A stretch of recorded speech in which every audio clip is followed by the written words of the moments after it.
If you're sitting down and you start thinking about some future worst case scenario that you're conjuring up in your mind, and you begin to feel the emotion of that event, your body doesn't know the difference between the event that's taking place in your world, outer world, and what you're creating by emotion or thought alone. So most people then, they're constantly reaffirming their emotional states. So when it comes time to give up that emotion, they can say, I really want to do it, but really the body is stronger than the mind because it's been conditioned that way. So the servant now has become the master. And the person all of a sudden, once they step into that unknown, they'd rather feel guilt and suffering because at least they can predict it. Being in the unknown is a scary place for most people because the unknown is uncertain. People say to me, well, I can't predict my future. I'm in the unknown, and I always say the best way to predict your future is to create it. Not from the known, but from the unknown. What thoughts do you want to fire and wire in your brain? What behaviors do you want to demonstrate in one day? The act of rehearsing them mentally, closing your eyes, and rehearsing the action. Rehearsing the reaction of what you want, or the action? Yeah, the action of what you want. By closing your eyes and mentally rehearsing some action. If you're truly present, the brain does not know the difference between what you're imaging and what you're experiencing in 3D world. So then you begin to install the neurological hardware in your brain to look like the event has already occurred. Now, your brain is no longer a record of the past. Now it's a map to the future. And if you keep doing it, priming it that way, the hardware becomes a software program. And who knows, you just may start acting like a happy person. When I'm going through change in my life, or I have a specific outcome that I want to create, I love to get up early in the morning. That's my time. I'm a 4:30 in the morning guy because that's my time. The rest of the day I'm serving, but I love getting up early and changing and working and having some time to myself. And I believe that when I invest in myself, I invest in my future.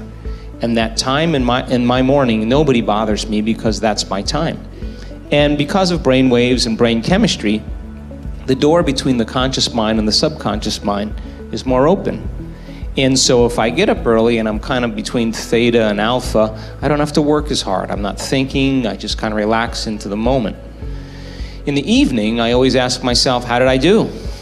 How was one lifetime in one day? Where did I fall from grace? What happened? And so then when I look at seeing how I reacted to someone or something, or I made the choice that I could have made a better choice, I naturally, and we all do this, begin to think, well, if the same situation happened again, how would I do it differently? And that's the act of beginning to come up with a new plan. The act of rehearsing it in your mind begins to install the circuits in your brain, priming your brain so that when the next experience happens, you could modify your behaviors to do a better job in life. That's called plasticity. So it doesn't matter for me what meditation I do any longer. I like to just get up in a new state of being. People say to me, hey, I missed my meditation today, like I'm supposed to go like this or something. And I say to them, eyes open or eyes closed. You know, well, eyes open or eyes closed. You know, when you're passionate about something, you know, when people can't get up in the morning and they can't get out of bed, I'm going to tell you why. Because they can predict the feeling of everything that's going to happen in their life. And their body's resigned to the familiar. It says, oh, another mundane day. But remember when you were a kid and you were going on a field trip? What happened then? You were up and dressed and ready to go before your parents were up. You know why? Because you knew something unexpected was going to happen. That's how we should live our lives. Waking up with the understanding to expect the unexpected, and something unusual should happen in our life as a result of our efforts. And it's just those beginning moments where it begins to happen that we begin to prove to ourselves how powerful we really are. So take time in the morning and the evening and the rest of the day, check in with yourself at certain times to see if you're still in that energy. And if you're not, excuse yourself for a second, raise your energy, and step back into your life. And if you keep doing that over and over again, you'll become less frustrated, less impatient, less judgmental. It'll just become something of the past, and you'll be someone else. The Newtonian world is all about the predictable. It's all about predicting a future. But the quantum model of reality is about causing an effect. The moment you start feeling abundant and worthy, you are generating wealth. The moment you're empowered and feel it, you're beginning to step towards your success. The The moment you start feeling whole, your healing begins. And when you love yourself and you love all of life, you'll create an equal. And now you're causing an effect. And I think that's the difference between living as a victim in your world, saying, I am this way because of this person or that thing or this experience. They made me think and feel this way. When you switch that around, you become a creator of your world, and you start saying, my thinking and my feeling is changing an outcome in my life. And now that's a whole different game, and we start believing more that we're creators of reality. How do we then go from that, like mechanistically, to begin this visualization process of something that's empowering? It's me in a different state, it's my future self. Is it meditation? Is it, what does that look like? If you're not being defined by a vision of the future, then you're left with the old memories of the past, and you will be predictable in your life. And if you wake up in the morning and you're not being defined by a vision in the future, as you see the same people and you go to the same places and you do the exact same thing at the exact same time, it's no longer that your personality is creating your personal reality. Now your personal reality is affecting or creating your personality. Your environment is really controlling how you think and feel unconsciously, because every person, everything, every place, every experience has a neurological network in your brain. Every experience that you have with every person produces an emotion. So some people will use their boss to reaffirm their addiction to judgment. They'll use their enemy to reaffirm their addiction to hatred. They'll use their friends to reaffirm their addiction to suffering. So now they need the outer world to feel something. So to change then is to be greater than your environment, to be greater than the conditions in your world. And the environment is that seductive. So then why is meditation the tool? Well, let's sit down, let's close our eyes. Let's disconnect from your outer environment. So if you're seeing less things, there's less stimulation going to your brain. If you're playing soft music or you have earplugs in, less sensory information coming to your brain, so you're disconnecting from your environment. If you can sit your body down and tell it to stay like an animal, stay right here.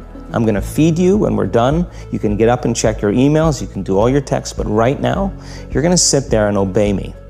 So then, when you do that properly, and you're not eating anything or smelling anything or tasting anything, you're not up experiencing and feeling anything, you would have to agree with me that you're being defined by a thought, right?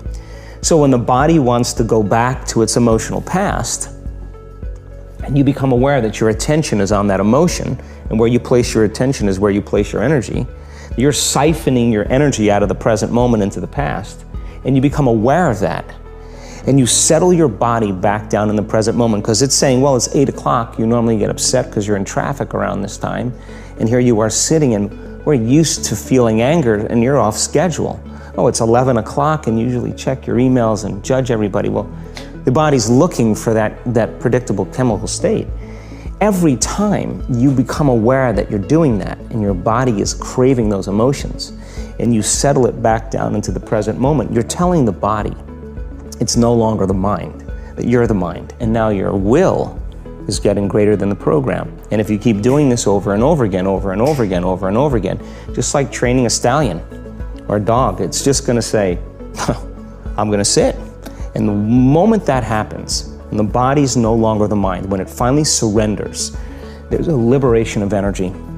We go from particle to wave, from matter to energy, and we free ourselves from the chains of those emotions that keep us in the familiar past. And we've seen this thousands of times. In fact, we can actually predict it now on a brain scan. I think that in order for us to truly change, we have to get beyond ourselves, and that is one of the arts of transformation. And with the moment we are completely in the present moment, we cannot be running a program. It turns out, coincidentally, when we're truly in the present moment, all possibilities in the quantum field exist in the eternal now. So when we're truly present and we take our attention off our body, off of people in our lives, off of things, off of places, and even time, that's the moment, as I said today, we become pure consciousness. That's the moment now we are no longer playing by the laws of Newtonian physics. That's the moment we no longer have our attention invested in this three-dimensional reality. And where we place our attention is where we place our energy. So then the moment we become nobody, no one, no thing, nowhere, and no time, That's the moment we get beyond ourselves. It is that act of being in the present moment that allows us to see new possibilities that we could never see from the place where we are stuck in our own programs and personality. The act of doing that, as Bruce said, is a skill, and it requires feedback. And feedback happens in a couple ways. One way you get feedback is to begin to measure the changes you see in your life. Another way is that you feel differently. Another way is that the voice in your head goes away that's telling you it's too hard, you'll never change. This process, if it was easy, everybody would be doing it.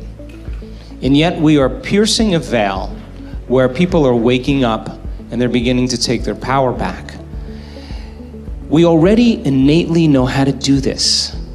All we have to do is keep practicing until we start seeing those wonderful, wonderful feedback mechanisms happening in our life.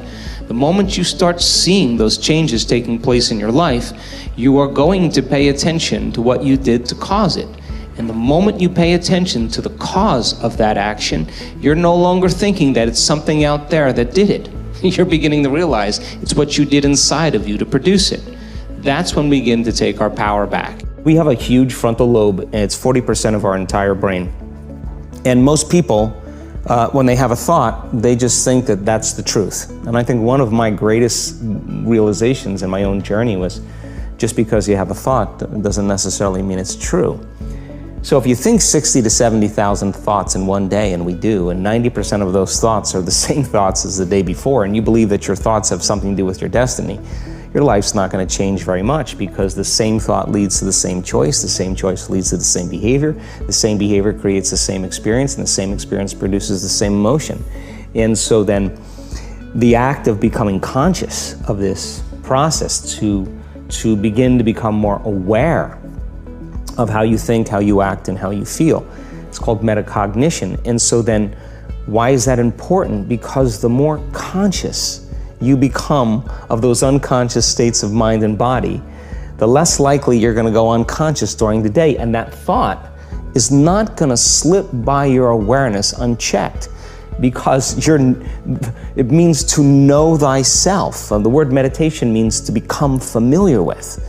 So as you become familiar with the thoughts, the behaviors, and the emotions of the old self, you're retiring that old self. As you fire and wire new thoughts and condition the body into a new emotional state, if you do that enough times, it'll begin to become familiar to you. So it's so important, just like a garden. If you're planting a garden, you got to get rid of the weeds. You got to take the plants from the past year and you got to pull them out. The rocks that sift to the top that are like our emotional blocks, they have to be removed. The soil has to be tenderized and broken down. We have to make room to plant a new garden. So primarily, we learn the most about ourselves and others when we're uncomfortable. Because the moment you move into that uncomfortable state, normally a program jumps in. When that program jumps in, it's because the person doesn't want to be in the present moment and engage it consciously. So when you teach people how to do that with a meditative process, it turns out that when they're in their life, they're less likely to emotionally react. They're less likely to be so rigid and believe the thoughts they were thinking. They're more aware of when they go unconscious back into a habit, and that is what starts the process of change. And so we have to unlearn before we relearn. We have to break the habit of the old self before we reinvent a new self. We have to prune synaptic connections and sprout new connections. We have to unfire and unwire and refire and rewire. We have to unmemorize emotions that are stored in the body, and then recondition the body to a new mind and to a new emotion, like deprogram and reprogram. That's the act, and it's a two-step process. I think we're living in such an amazing time right now. I mean, if you are not being challenged in some way in your life, you're not alive. And all of this is an initiation. And I don't believe that you have to go to any school of ancient wisdom perched in the Himalayas or for information or training any longer. If you see your life as the school, as the initiation, then you can no longer be a victim to your life. You're going to have to meet the challenges in your life from a greater level of mind, greater than the mind that created it. And so there have been plenty of peer-reviewed articles on the power of peace-gathering projects that lower crime, that lower trauma incidences of death and economic growth. It's all related to what's happening right now for us. And it's not enough, though, for us to just focus on peace and expect the world to change, because in the peace-gathering projects, when the event was over, a lot of the crime and violence returned back to its ceiling level again. It's more important for us not only to embody that peace and feel it, but then to demonstrate it. And when we begin to demonstrate it, I think we give people permission to do the same.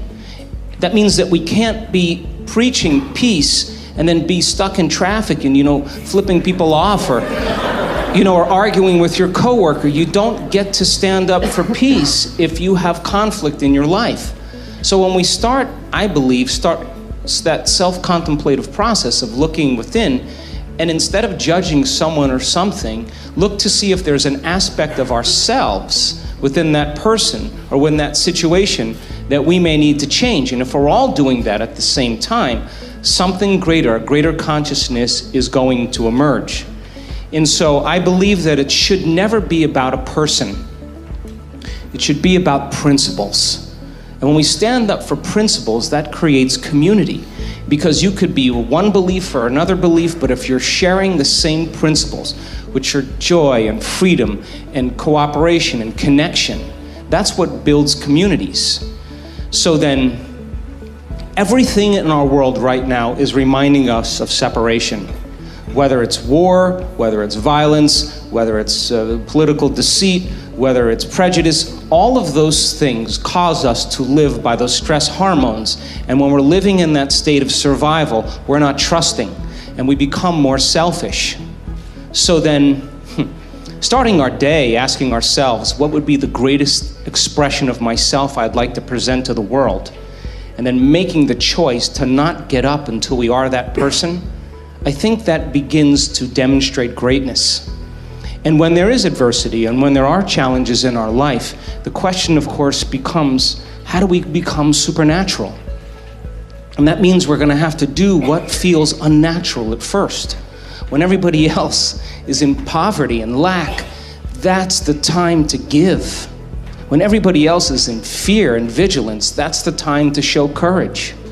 When people are angry and hating and prejudiced, that's the time to show compassion. When people are competing to rush to get to the top, that's the time to change your energy and draw the experience to you. And if you keep doing what's unnatural over and over again, sooner or later, you're going to become supernatural. There was another thing that you said that I thought was really powerful about how insights themselves are essentially inert. They don't do anything. What then do we do with an insight? How do we take a breakthrough moment and make sure that it's not just a breakthrough moment? Like, I guarantee people watching right now are having like 100 aha moments. For sure, that was definitely the case for me as I was researching you. And when you said that, I was like, and that's the danger, that you have the aha and then nothing. Yeah, and it is a danger, because then people will shrink back into mediocrity, and they'll use the insight to excuse them from taking a leap. They'll say, yeah, I have a chemical imbalance in my brain. Yeah, my father was really overbearing. He was a perfectionist. That's why I am the way I am. People, they come up with stuff to excuse themselves. The insight is actually giving them permission to stay limited. And it's an amazing idea, because they'll say to you that they really want to get over their anxiety. But let's take your ex-husband, let's put him in a straitjacket, let's duct tape him and shoot him to the moon. Now what? What are you going to do now? You still have to make those changes. And so then when the person's enemy dies, or something shifts in their life, and that person's gone, they'll find another person to hate. This is just how we function as human beings. We just slide another reason to feel those emotions. So I think when people start to understand this, I think knowledge is power, but knowledge about yourself is self-empowerment. I believe in human possibility, human potential, and I think that one of our biggest limiting beliefs is the belief of how limited we really are. And so my interest is to give people the science to begin to understand how powerful they really are. And I think that science really is the language that does that really well. And the new sciences like quantum physics and neuroplasticity, neuroscience, neuroendocrinology, psychoneuroimmunology, the mind-body connection, epigenetics, all of those sciences point the finger at possibilities. So I want to create a language for people from a philosophical or theoretical standpoint for them to begin to understand what's possible. But then I want to be able to have those people begin to wire that information in their brain completely, because learning is making new connections, right, in the brain. But remembering is maintaining and sustaining those connections. And it's so much easier to lose our vision than to remember it, right? So then we have to begin to hardwire the brain or install the neurological hardware in preparation for an experience. So the more people understand what they're doing and why, then the how gets easier. So I want to then set up the conditions in an environment, in a workshop where people can begin to apply or personalize what they learn so that they can have an experience. An experience then further enriches the brain. But the prize of an experience is an emotion. And once you start feeling unlimited, once you start feeling abundant, once you start feeling worthy, now you're teaching your body chemically to understand what your mind has intellectually understood. So knowledge is for the mind and experiences for the body, and people begin to embody the truth of that philosophy. Now, if they can repeat it over and over again, it'll become innate in them. It'll become natural, second nature, will become easy. They'll begin to master that philosophy. So I want people to begin to understand that thoughts are very powerful. Feelings drive our thoughts, and that they can begin to create a better life for themselves once they understand some of these principles. The stronger the emotion you feel from some event in your life, be it a betrayal or a trauma or whatever, Yes. the more altered you feel inside of you, the more you pay attention to the cause outside of you. So the brain takes a snapshot. It freezes an image and embosses that pattern neurologically in the brain. That's called a memory. So we create long-term memories from strong emotional events, okay? So is that true? That I just want to understand. Maybe the larger the event in terms of its emotion to you, the stronger of a hold it has over you? Yeah, well, the more it's embossed in your biology. Okay. So some certain people have a strong experience in their life, and it catches all of the brain's attention. So now they think neurologically within the circuits of the past experience, and they feel chemically within the boundaries of those emotions. And so how you think and how you feel creates a state of being. Now here's the problem, that if you don't know how to mediate or control your emotional reaction to that event, and you keep that refractory period of chemicals going on for extended periods of time, so that the event produces a chemical change, and the body needs to return back to homeostasis or balance. But if it can't, then the elongation of that emotional reaction for weeks, say, for days or weeks, is called a mood. So you say, Ed, what's wrong with you? I'm in a mood. Why are you in a mood? Well, this thing happened to me 5 days ago, and I'm having one long emotional reaction. So then what you do is you keep telling the story about it, keep firing and wiring the same circuits, and you keep conditioning the body into the past. So then you wake up in the morning, you look for the emotion. So then now, all of a sudden, you keep it lingering for weeks or months. That's called the temperament. Well, why is he so angry? I don't know. Let's ask him. Why are you so angry? Well, this thing happened to me 8 months ago. I'm having one long emotional reaction. I'm memorizing my emotions. You keep it going on for years on end. That's called a personality trait. So then a person then is memorizing themselves by living in the past. And so then you say to them, well, tell me the story. Now, the latest research on memory says that 50% of what we talk about in our past isn't even the truth. So we make stuff up about the past. In other words, people are reliving a life that they didn't even have just to reaffirm that they can't change, right? Wow. So then what's the significance of this? Where you place your attention is where you place your energy. Period. Yes. So then the stronger the emotion that you have to some problem or condition or person in your life, the more you're paying attention to them. So they captured your attention. So you're giving your power away to that person, right? Because they're capturing your attention. So then there's an energetic connection to every person, everything in your past, present reality has your energy connected to it. So now, this is the significance. When a person really decides to be defined by a vision of the future instead of the memory of the past, the hardest part about it is all of a sudden becoming conscious and not making the same unconscious choice.